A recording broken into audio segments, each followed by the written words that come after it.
Le docteur William Davis affirme que les céréales, notamment le blé, sont nocives pour la santé car les humains n'ont pas les enzymes nécessaires pour les digérer. Depuis la publication de son livre Grain-Bren en 2013, de nombreuses célébrités ont adopté un régime sans gluten, ce qui a entraîné une augmentation de la demande pour des produits sans gluten. Cependant, certains remettent en question cette diabolisation du gluten, se demandant si elle n'est pas simplement une mode créée par le marketing. Le blé, qui a été un aliment de base pendant des milliers d'années, est-il devenu toxique ou les changements récents dans notre mode de vie sont-ils responsables de l'intolérance au gluten ? Jusqu'à 2,5% de la population mondiale souffre de la maladie cœliaque, une réaction grave au gluten, mais de plus en plus de personnes évitent également le gluten sans en être allergiques. Les causes de cette sensibilité au gluten restent inconnues, mais il est clair que le gluten joue un rôle important dans la structure et la texture des aliments. Le blé, en tant que céréale contenant beaucoup de gluten, est une source importante de calories dans l'alimentation mondiale. Cependant, les scientifiques avertissent que le gluten peut avoir des effets néfastes sur la santé.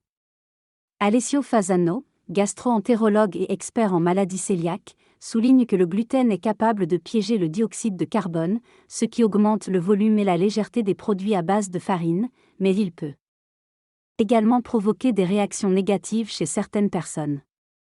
La maladie cœliaque est une maladie auto-immune causée par une réaction au gluten, une protéine présente dans certains aliments. Chez les personnes atteintes de cette maladie, le gluten provoque une inflammation de l'intestin, ce qui entraîne des problèmes de digestion et une incapacité à absorber les nutriments. Les symptômes de la maladie cœliaque peuvent varier, allant des douleurs abdominales aux problèmes dermatologiques. La maladie cœliaque est généralement diagnostiquée chez les personnes ayant une prédisposition génétique et suite à un facteur déclenchant environnemental.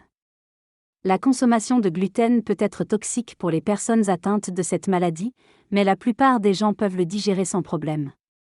La maladie cœliaque a été identifiée pour la première fois dans les années 60, mais elle existe depuis des siècles.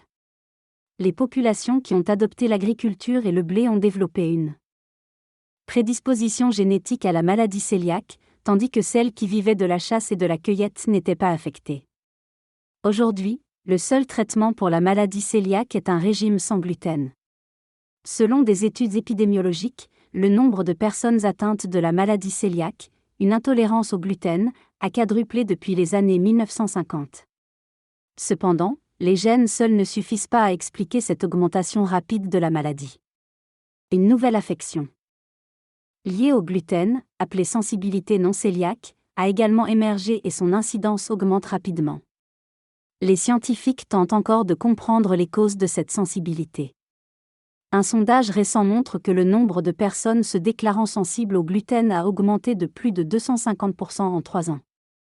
Le blé moderne pourrait être différent du blé consommé auparavant, notamment en raison de sa taille réduite causée par l'utilisation d'engrais chimiques pendant la Seconde Guerre mondiale. Ces engrais pénètrent dans les tiges des plantes, les rendant plus fragiles et entraînant une diminution de la production. De plus, l'utilisation de pesticides pour lutter contre les mauvaises herbes dans les nouvelles variétés de blé nain pourrait également affecter la quantité de gluten. Une étude montre que le gluten dans les variétés modernes de blé est plus tenace que dans les variétés anciennes. Cela signifie que le travail nécessaire pour le casser est 5 fois plus important. Cependant, de la ténacité du gluten ne suffit pas à expliquer les intolérances. Il y a d'autres facteurs en jeu, peut-être liés à la quantité totale de gluten consommée. Malgré cela, la consommation totale de gluten semble avoir diminué. Cependant, le pain que nous mangeons aujourd'hui n'est plus le même qu'auparavant, il contient plus de gluten et est un ingrédient omniprésent dans les produits transformés. En effet, près de 30% des produits alimentaires de supermarchés contiennent du gluten. De plus, les études récentes ont révélé la présence de glyphosate, un herbicide, dans une proportion importante de produits céréaliers et de légumineuses. Ces éléments suggèrent que les processus industriels et l'utilisation de produits chimiques pourraient être liés à l'épidémie d'intolérance au gluten. Une organisation a découvert la présence de glyphosate dans des aliments industriels en Allemagne. Des tests ont révélé la présence de glyphosate dans 14 marques de bières populaires, dépassant même la limite légale dans l'eau potable. De plus, une étude a montré que 99,6% de la population allemande avait des traces de glyphosate dans leurs urines. Cela n'est pas surprenant étant donné que le glyphosate est l'herbicide le plus utilisé au monde. Les tests révèlent régulièrement la présence de résidus de glyphosate dans les aliments, en particulier ceux à base de céréales et de légumineuses. Ces résultats soulèvent des préoccupations quant à la contamination de la population par ce produit. Une association de protection des consommateurs a également trouvé des traces de glyphosate dans des marques de pâtes courantes, alertant sur les dangers pour la santé de ces aliments de mauvaise qualité et douteuse provenance. Les petits agriculteurs se désolent de l'impact de l'importation de blé bon marché sur leurs revenus, notamment en Sicile où de grandes quantités de blé dur sont importées. Cette importation de blé bon marché, contaminé par le glyphosate, affecte également le marché local et diminue la valeur des produits locaux. Par ailleurs, le Canada est devenu le plus grand producteur de blé dur grâce à l'utilisation de produits chimiques, permettant de cultiver dans des conditions moins favorables. Ce système agricole industriel a favorisé les grandes fermes et pénalisé les petits agriculteurs. Des experts soulignent les conséquences négatives de telles politiques agricoles sur la santé et l'environnement. Depuis les années 60, la politique agricole commune de l'Union européenne a été axée sur l'augmentation de la production agricole, ce qui a bénéficié principalement aux grands exploitants agricoles. Cette politique a entraîné la disparition de nombreuses petites exploitations, entraînant une crise dans le secteur agricole. Le système alimentaire mondial est caractérisé par une concentration du pouvoir économique dans certains maillons de la chaîne, tels que les grandes industries agroalimentaires et les supermarchés. Les principales sociétés de trading contrôlent une grande part du marché des céréales, et la production de pesticides et la propriété des semences sont également concentrées entre quelques sociétés.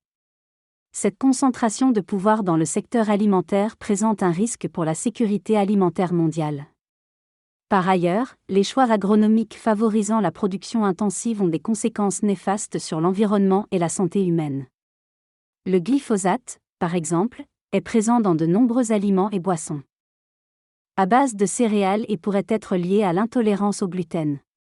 Des études ont également montré les effets négatifs des OGM sur la santé. Certains agriculteurs ont également signalé des problèmes liés à l'utilisation d'herbicides. Ainsi, la concentration de pouvoir économique dans le secteur alimentaire et les choix agricoles favorisant la production intensive posent des défis pour l'agriculture et la sécurité alimentaire. La pratique de la maturation chimique, qui consiste à pulvériser du glyphosate sur les cultures juste avant la récolte pour les sécher, est de plus en plus répandue. Le glyphosate est un herbicide qui tue toutes les plantes et est utilisé depuis les années 1970. Depuis les années 2000, la quantité de glyphosate pulvérisée dans le monde a considérablement augmenté, notamment sur les céréales, les graines et les légumineuses. Cette pratique de dessiccation des cultures avec du glyphosate soulève des inquiétudes quant aux résidus présents dans les produits alimentaires.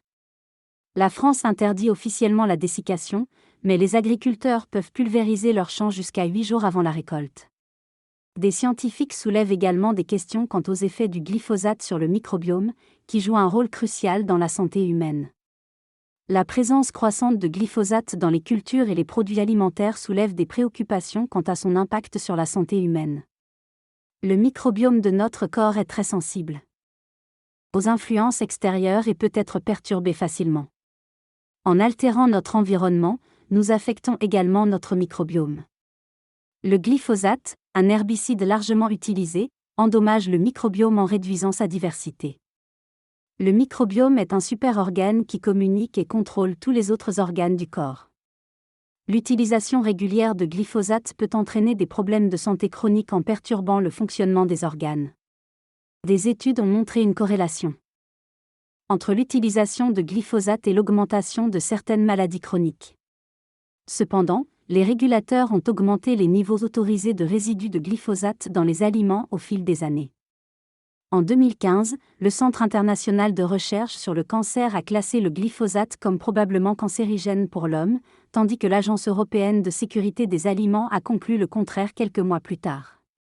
Cette divergence dans les conclusions des études peut être attribuée à l'influence des lobbyistes de l'industrie agroalimentaire.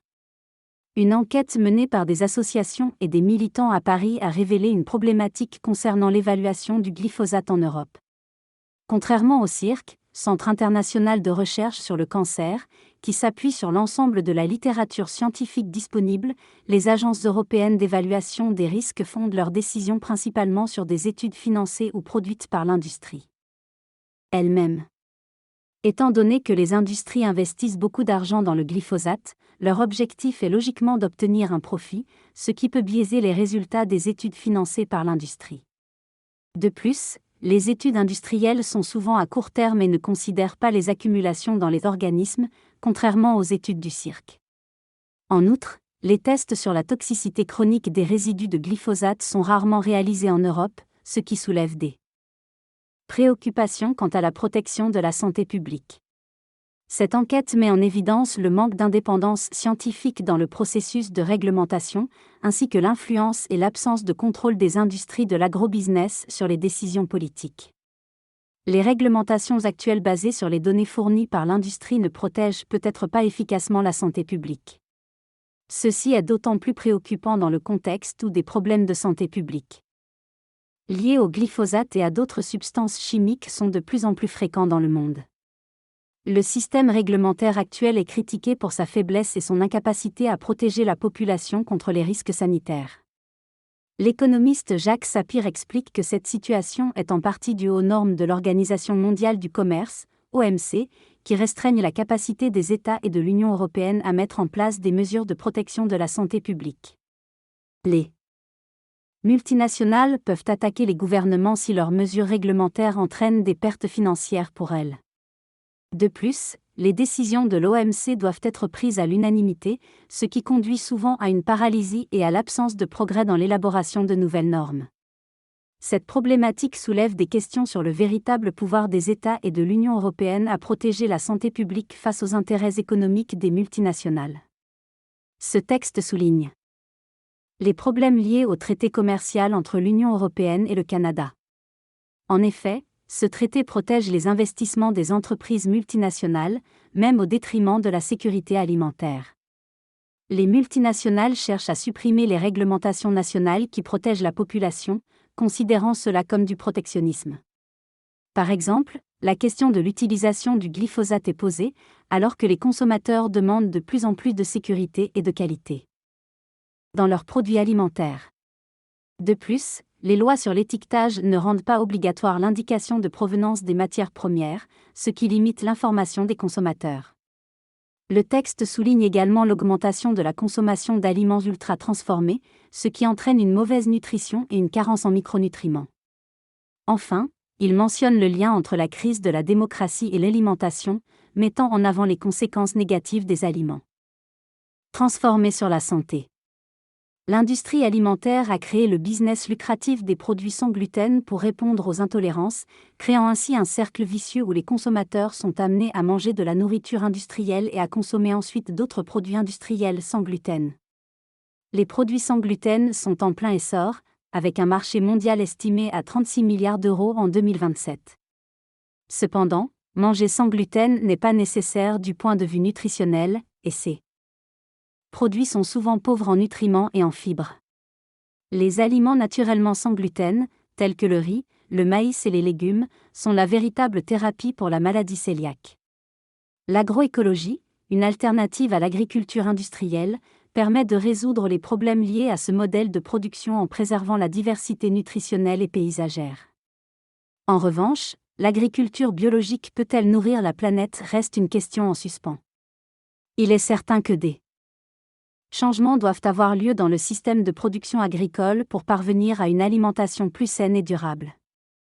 Des initiatives sont en cours, telles que la réintroduction de variétés anciennes de blé cultivées sans herbicides, qui ont un impact bénéfique sur la digestion. En Wallonie, des organisations indépendantes diffusent des modèles de travail alternatifs pour une agriculture sans pesticides et promeuvent l'agriculture biologique, basée sur la collaboration avec la nature. Ferme Modèle, comme celle visitée, cultivent des céréales biologiques et sont intégrées à une filière locale, de la production à la consommation de bière.